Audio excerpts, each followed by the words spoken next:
There was a time when people didn't have last names, not because they forgot them, and not because records were lost, but because they didn't exist. And then, suddenly, everyone had one. If that sounds impossible, it's because we've been taught something very specific, that your last name has always been part of you, that it connects you to your past, that it was passed down generation after generation, and that it's permanent, that it defines who you are in a way that never changes. But for most of human history, that simply wasn't true. People didn't have fixed identities. They had descriptions. John the blacksmith, Maria from the valley, Thomas, son of William. And those descriptions weren't permanent. They shifted depending on where you were, who you were speaking to, and what part of your life people were seeing. A single person could be known in multiple ways at the same time. In one place, they might be identified by their work. In another, by their family. Somewhere else, by where they came from. There was no single, fixed version of who you were that followed you everywhere. Names weren't something you carried for life. They were something people used to recognize you in the moment. If you moved to another village, your name could change. If you changed your work, your name could change. If your family lost status, that part of your identity could disappear. If you gained status, a new identity could take its place. Identity wasn't stable, and it wasn't recorded in one place. It existed in memory. And that worked, because the world was smaller, communities were tighter. Everyone knew everyone else, not through documents, but through daily life. You didn't need to prove who you were because the people around you already knew. There was no need for a system that tracked you, stored you, or verified you across distance. There were no databases, no centralized records, no permanent labels attached to you from birth. Your identity lived in people, not in systems, and that meant something important. It meant you could disappear. You could leave one place, arrive somewhere else, and become someone new. Not in a dramatic way, not as a secret, but as something completely normal. There was nothing tying you permanently to a single version of yourself. No fixed name, no permanent record, no system following you. And then something changed. Slowly at first, almost invisible. But once it started, it began to reshape everything. At first, it didn't look like control, it looked like organization. As populations grew and people began moving between towns and cities more often, something became harder to manage. Not land, not resources, people. For the first time, it was no longer enough for a few neighbors to recognize your face and know your story. You could arrive in a place where no one had ever seen you before, and suddenly, memory wasn't enough. Authorities started asking a simple question. Who are you? Not in a philosophical sense, but in a way that could be written down, stored somewhere, and repeated exactly the same way every time. Something that didn't depend on memory. Something that didn't change depending on who was asking or where you were standing. And that's where the problem began. Because people didn't have a single answer. A man could give one name in one place, another somewhere else. He could describe himself differently depending on who was asking, not because he was lying, but because there was no fixed version of him to begin with. Identity wasn't designed to be permanent. To a system, that's not identity, that's instability, and systems don't tolerate instability for long. So they began to simplify people, not who they were as individuals, but how they could be categorized, recorded, and tracked. A name that wouldn't change, a label that followed you everywhere, something that could be written once and used again without question. At first, it wasn't forced. It was presented as something useful. Lists began to appear, registries, early records of births, deaths, and names written in ink stored in places people couldn't access or change. Families began repeating the same names. What was once flexible started becoming fixed. But once something becomes fixed, it can be controlled. Because the moment your identity becomes permanent, it stops belonging only to you. It becomes something that can be stored, something that can be checked, something that can be compared, something that can be used against you. And once that happens, you are no longer just known, you are recorded. At some point, organization wasn't enough. Because not everyone followed the system willingly. Some people continued to use different names. Some refused to adopt fixed identities. Others simply didn't see the need to change something that had worked for generations. But for authorities, inconsistency was no longer a small problem. It became a risk. A system cannot function if the people inside it cannot be clearly identified, recorded and verified in the same way every time. So the tone changed. What was once encouraged, became required. In different regions at different times, people were told the same thing. You need a permanent name, not a description, not something that changes depending on context, but a name that stays, a name that can be written down once and never questioned again. For some, this was a small adjustment, but for others, it was something completely new. Families who had never used fixed surnames suddenly had to choose one, and not everyone got to choose freely. In many cases, officials assigned names directly. They wrote them down, recorded them in ledgers, and from that moment forward, those names became permanent. And once a name is written into a system, it becomes very difficult to change. Because the system depends on stability. There are records of people being registered under names they had never used before. Names based on their occupation, their appearance, the place they lived, or sometimes completely arbitrary labels chosen by someone else. And once assigned, those names didn't just belong to one person. They extended to entire families. Children inherited them. Future generations carried them forward, often without knowing where they came from or why they were created in the first place. Something that didn't exist before suddenly became permanent, and the moment that happened, identity stopped being flexible. It became fixed, and once identity is fixed, it can be tracked. What made this system truly powerful was not the idea itself, but the moment it was applied in the real world. One of the earliest large-scale examples appeared in the United States in the late 18th century, when the government began conducting national censuses. In 1790, the first official census was carried out, attempting to count every free person and every enslaved individual across the country. At first, it seemed like a simple administrative task, but it quickly became something much more significant. These numbers determined political representation, taxation, and power. Entire regions depended on the accuracy of these counts, and from that moment on, counting people was no longer neutral, it became political. By the 19th century, the system expanded rapidly. Governments across Europe began introducing more structured population records. In countries like France and Prussia, detailed registries tracked births, marriages, and deaths with increasing precision. These records allowed authorities to understand not just how many people existed, but how societies were changing over time. And with that knowledge came new forms of control. One of the most striking examples came with military conscription. In Napoleonic France, mass conscription required accurate knowledge of who was eligible to serve. Young men were no longer anonymous individuals.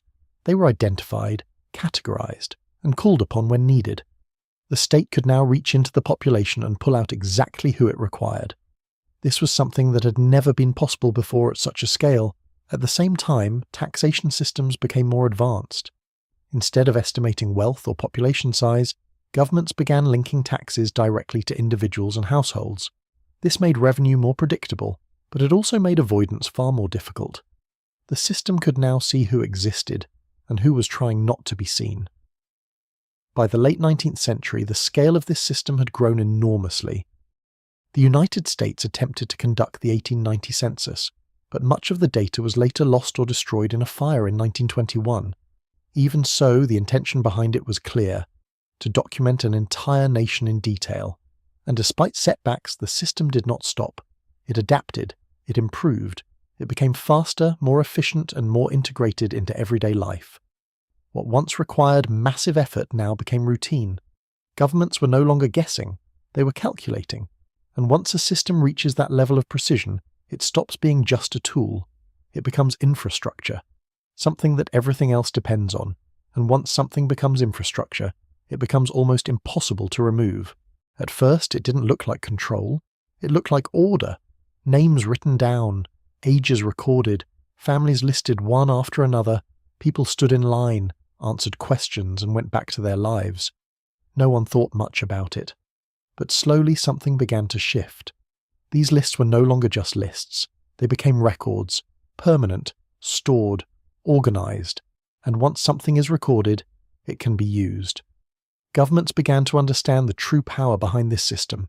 If you can count people, you can measure them. If you can measure them, you can predict them. And if you can predict them, you can control them. Taxes became more precise, no longer estimates but exact obligations tied to individuals. Military drafts became organized, not random, but targeted. Authorities could now identify who was eligible, who was missing, and who was trying to disappear. Movement itself became visible, where people lived, where they moved, where they worked. The system began connecting everything: births, marriages, deaths, entire lives reduced to entries in a ledger. And for the first time in history, governments didn't just rule land, they ruled data, and data meant power. But this power didn't appear overnight. It was built slowly, quietly, step by step, name by name, record by record, until one day, the system was no longer optional. It became reality. By the time people realized what was happening, it was already too late to step outside the system.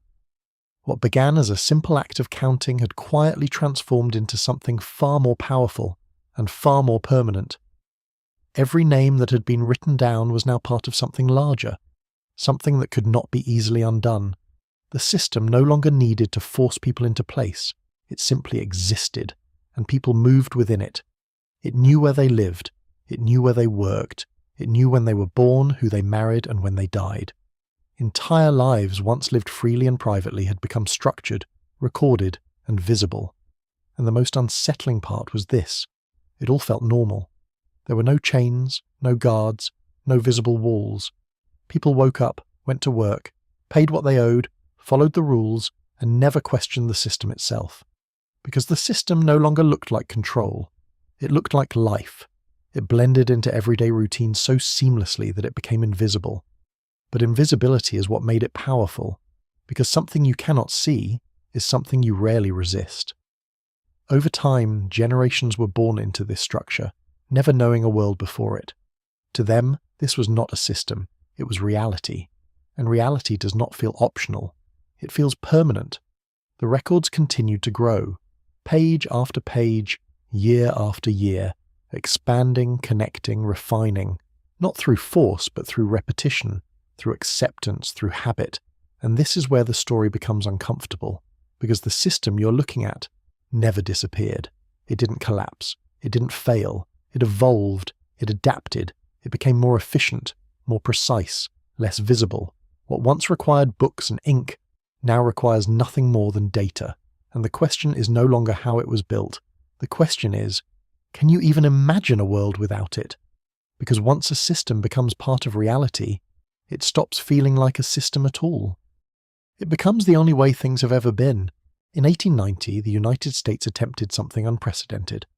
For the first time, the government set out to document an entire nation with a level of detail never seen before. Not just names and numbers, but identities, histories, and structures of families across the country. It was a system reaching maturity, precise, expansive, and powerful. The Census of 1890 was meant to become the foundation of a modern understanding of America. And for a brief moment it worked. Millions of records were collected, entire communities were mapped, lives that had never been formally recorded were finally written down, but that moment did not last. In 1921, a fire broke out in the basement of the Commerce Department building in Washington, D.C., where a large portion of the census records had been stored. The fire itself was not catastrophic by the standards of the time. It was contained, it was controlled. But what it touched was irreplaceable. Water used to extinguish the fire soaked the documents. Heat warped them. Smoke filled the storage rooms, and within hours, a significant part of the 1890 census was damaged beyond recovery. What followed is even more difficult to explain. Instead of treating the surviving fragments as critical historical material, much of what remained was later deemed unsalvageable. Over the next decade, portions of the damaged records were quietly destroyed, not in a single dramatic event but in a slow administrative process. Boxes were removed, papers were discarded, and one of the most detailed snapshots of an entire nation disappeared. Today, historians estimate that more than 99% of the original 1890 census records are gone. Entire generations, missing, entire communities, erased from the most detailed system ever built to record them. And this creates a strange paradox. At the exact moment when the system became powerful enough to capture everything, it also proved how fragile it truly was. Because a system, no matter how advanced, still depends on something physical. Paper, storage, decisions made by people. And when those fail, the system does not just break, it forgets. The 1890 census is not just a historical loss, it is a demonstration, a moment when a nation tried to record itself completely and failed. And the question it leaves behind is not just what was lost, but how much of what we think we know depends on records that could disappear the same way. By the time the system reached its peak, it had already proven something dangerous. Not just that it could record everything, but that it could also lose everything. The 1890 census was not an exception, it was a warning.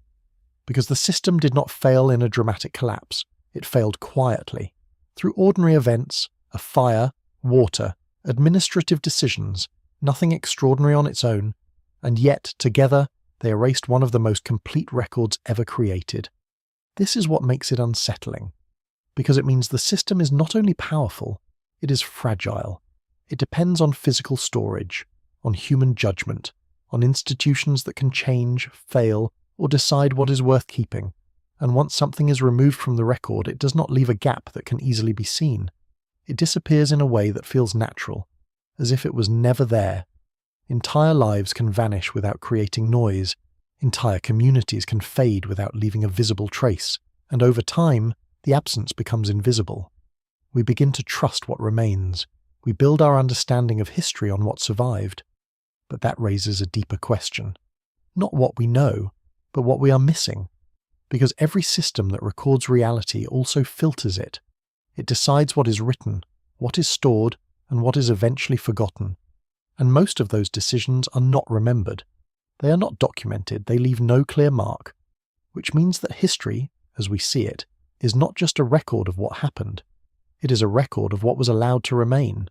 And once you understand that, you begin to see things differently, not just in the past, but in the present. Because the systems did not disappear. They evolved. They became faster, more precise, less visible. And if something could disappear, then, under far less complex conditions, what does that say about what could disappear now? Not everything leaves evidence, not everything is preserved, and not everything that disappears is noticed. So the next time you look at history, look closely, not just at what is there, but at what isn't.